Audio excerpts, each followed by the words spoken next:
Welcome back to Bonanza Disc Golf, and today we're gonna relearn how to have snap, because for the life of me, I cannot snap a disc right now. Like, I cannot have it pivot off of one finger, and even right now as I'm gripping this to try to give you an explanation of how to do it right, I just gripped it in a way that is so detrimental because I'm putting pressure here and here and here, and basically all my fingers have pressure on the disc for no reason. So today we're actually gonna be seeing if a 2-finger grip can actually help us develop some snap. We're really just focusing on the pinky here, and then just putting one finger to stabilize and just focusing on pivoting it off that front finger. Some people call this front loaded, some people call this a pinch grip, some people call this a pivot grip, to see if this can help me develop good backhand snap form stuff. There's still a lot of form stuff that I'm working on in today's fieldwork session, and we brought the basket so I can do some putting, because I found a field that I kind of fell in love with, to be honest with you. It's like this massive field where there's a hill that I can do some workouts on. It's also got a nice big view of the mountains over there.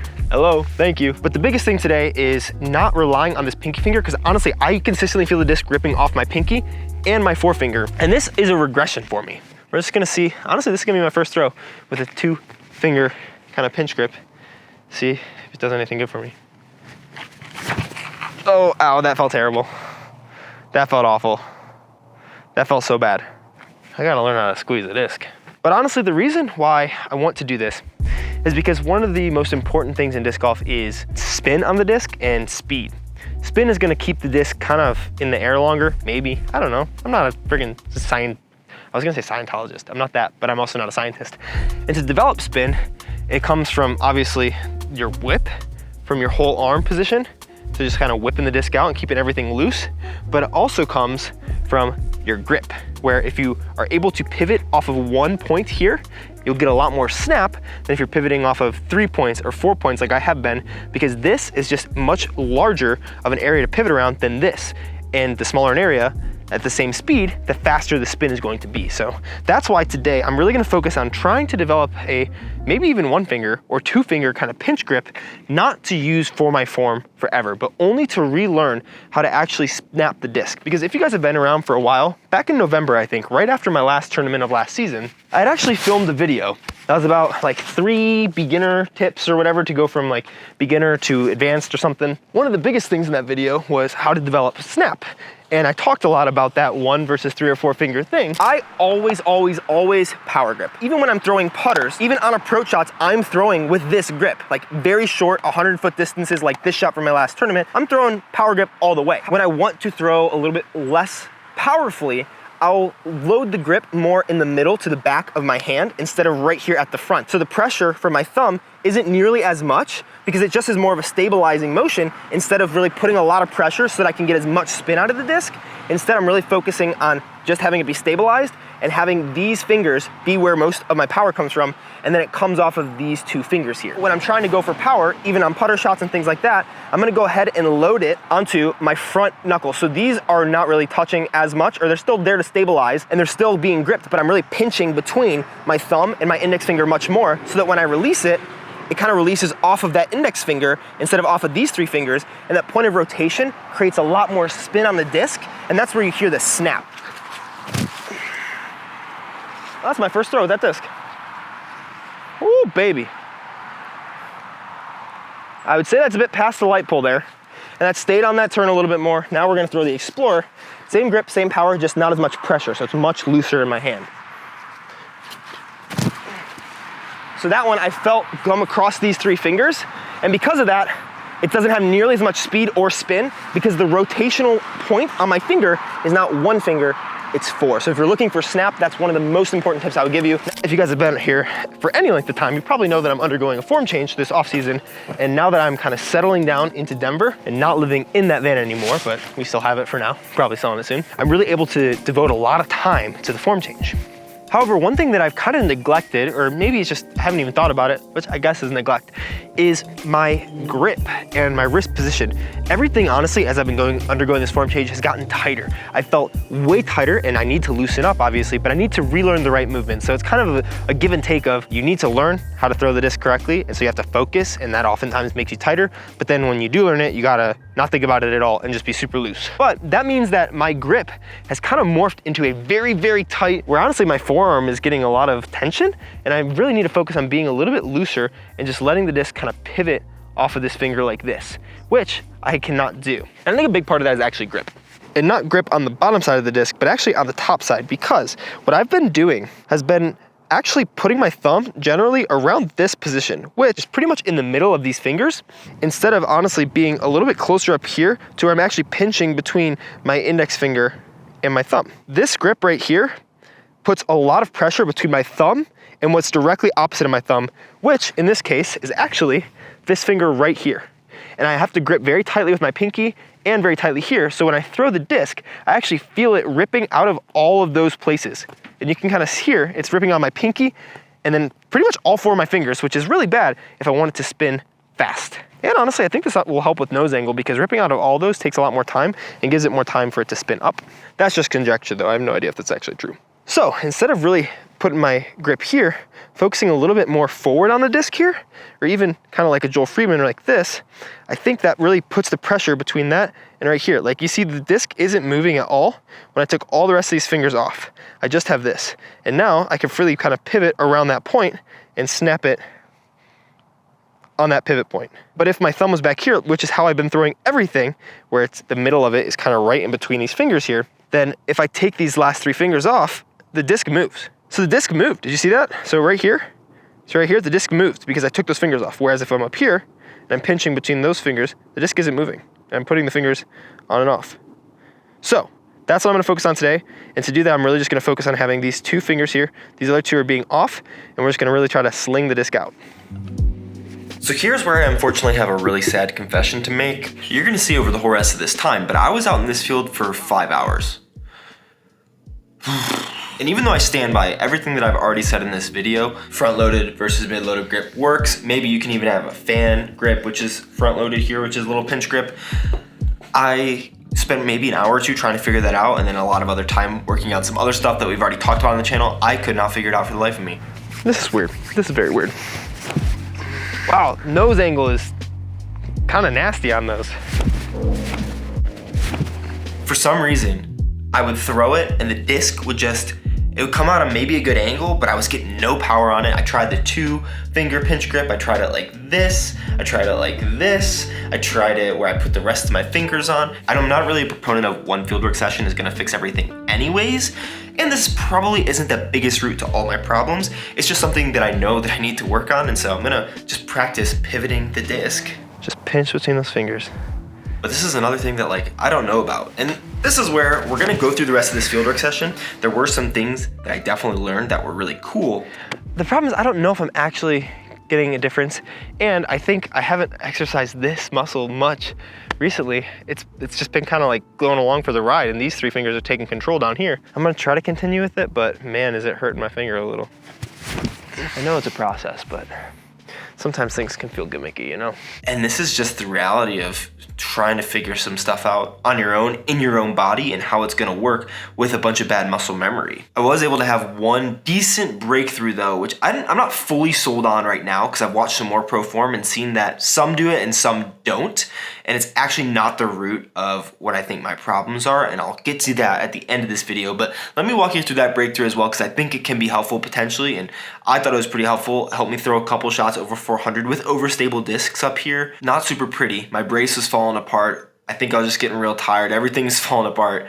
So I don't recommend 5-hour fieldwork sessions. And I also recommend giving yourself time to figure things out over a longer period. But let's get to that, and then I'll come back with my main conclusions. I brought a basket out because I'm gonna be doing some putting, and I'm gonna go to like one of the longer spots and then just like throw back all the discs to the basket and try to get them all inside the circle. Fieldwork's tricky, man.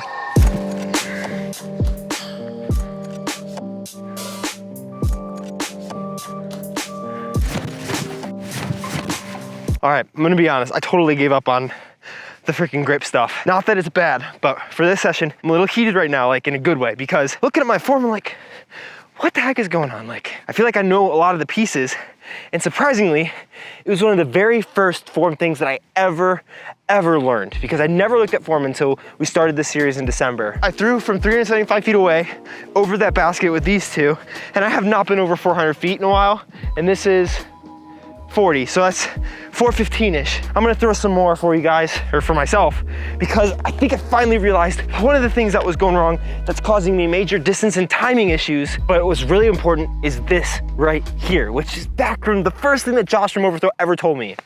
And it's honestly super simple. It's that your hips and your shoulders mirror each other in their upward or downward angle as you throw. So, up, down, right? And now this right side is dropped below the left side. Right hand is dropped below the left hand. And then it goes up and they switch again.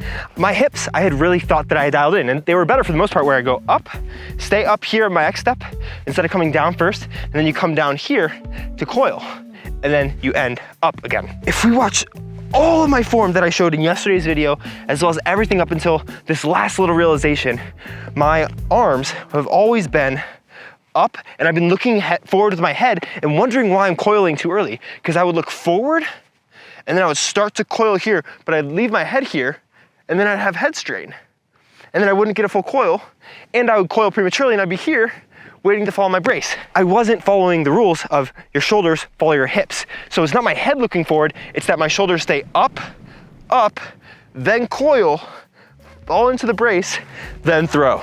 Not perfect at it, but I can't believe I've been missing that so much. I'm gonna throw a couple times, film from the side view as well so you can see what I'm talking about in the throw.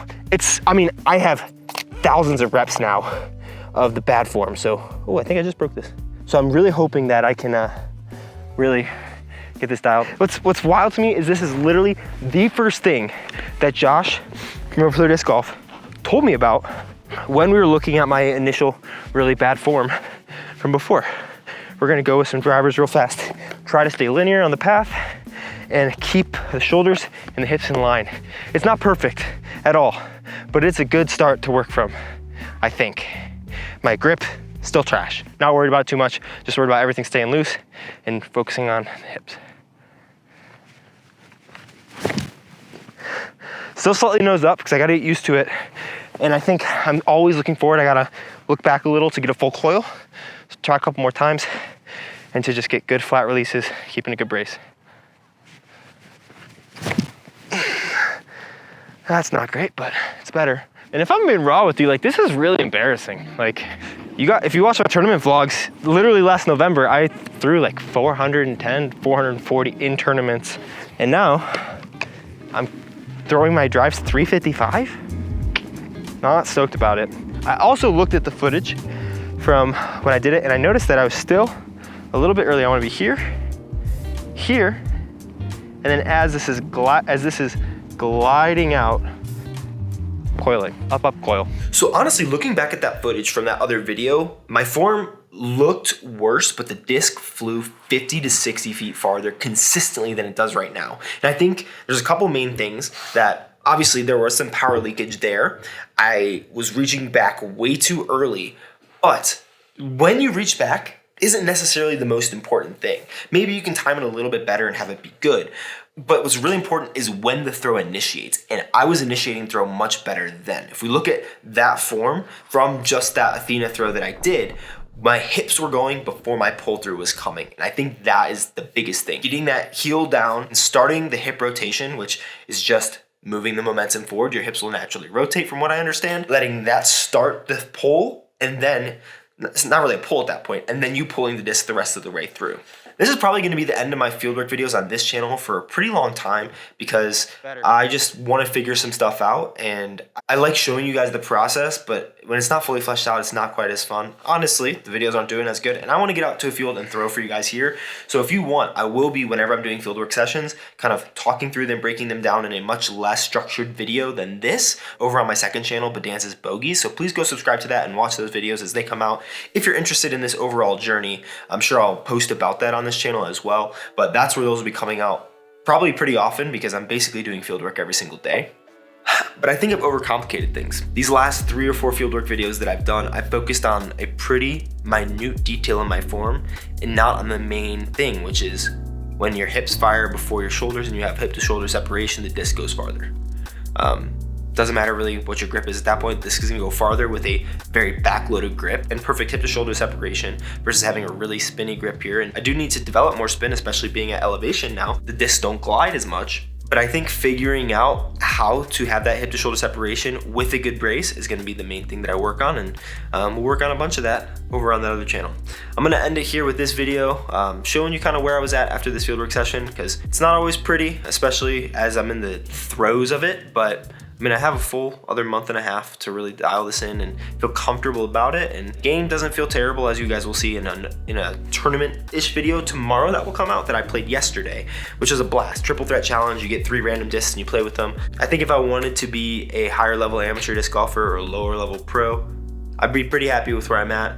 But for someone who's trying to get to a point where they can eventually cash at a pro tour event, there's a long ways for me to go. And maybe that takes the whole year, maybe that takes 2 years, but I'm gonna really give it my all for this next month, dialing in this form stuff. You'll see a lot of that on Bedanza's Bogeys. Let's get to the last little bit of putting here in the outro of the video. This video was a ride, this form work has been a ride, and I just wanna have some fun on the course, and that's what you guys will be seeing for the next little bit. One last putt, and I'll finish up my 200 putts that I'm doing today. Did 100 inline, 100 straddle. And not every day can look like the perfect form that I always have on the channel, you know?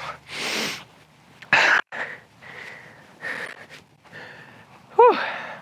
I did manage to touch 400 again. I'm excited to let my body reset. Drink a lot of protein, eat a lot of protein today. Please. Oh, thank goodness. But that's it. I'm not really gonna kick it to the booth because I'm a little demoralized, and that's okay.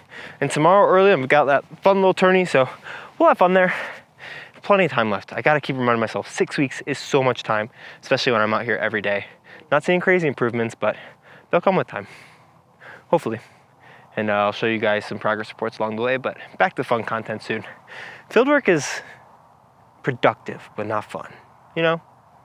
Okay, love you guys, bye. Wait, watch this video, I don't know. Okay, peace.